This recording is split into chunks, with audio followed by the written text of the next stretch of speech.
నేనా? వెళ్ళు.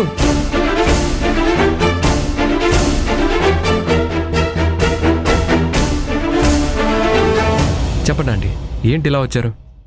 అశ్విన్కి వీళ్ళమ్మాయి తులసికి పెళ్లి చేయాలని చిన్నప్పుడే అనుకున్నాం.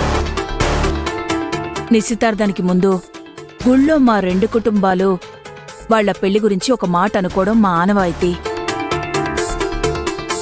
రేపా కార్యక్రమం గుళ్ళో జరుగుతుంది.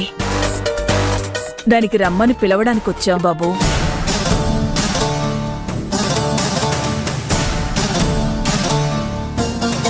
నువ్వు తప్పకుండా రావాలి బాబూ.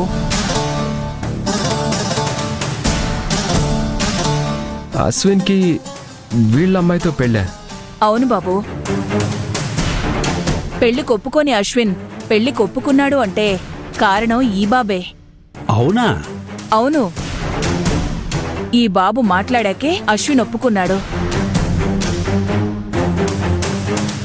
అంటే మహేష్ గారి మాట అంటే నా అల్లుడికి అంత గౌరవం అన్నమాట.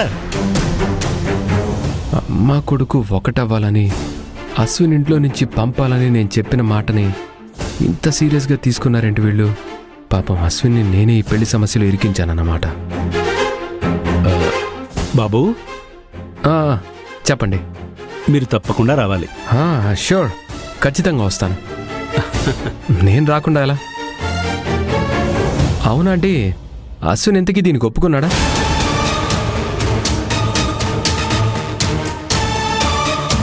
ఏంటమ్మా, మహేష్ గారు చెప్పడం వల్ల అశ్విన్ పెళ్లికి ఒప్పుకున్నాడని చెప్పావు? ఈయనేమో అశ్విన్ ఒప్పుకున్నాడని అడుగుతున్నారు. ఏంటమ్మా ఇదంతా? అంటే పెళ్లి ఏర్పాట్లు ఇంత త్వరగా ప్రారంభిస్తామని తను అనుకోలేదు.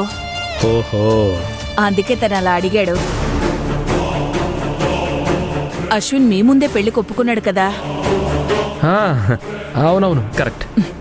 అయితే ఓకే, సంతోషం.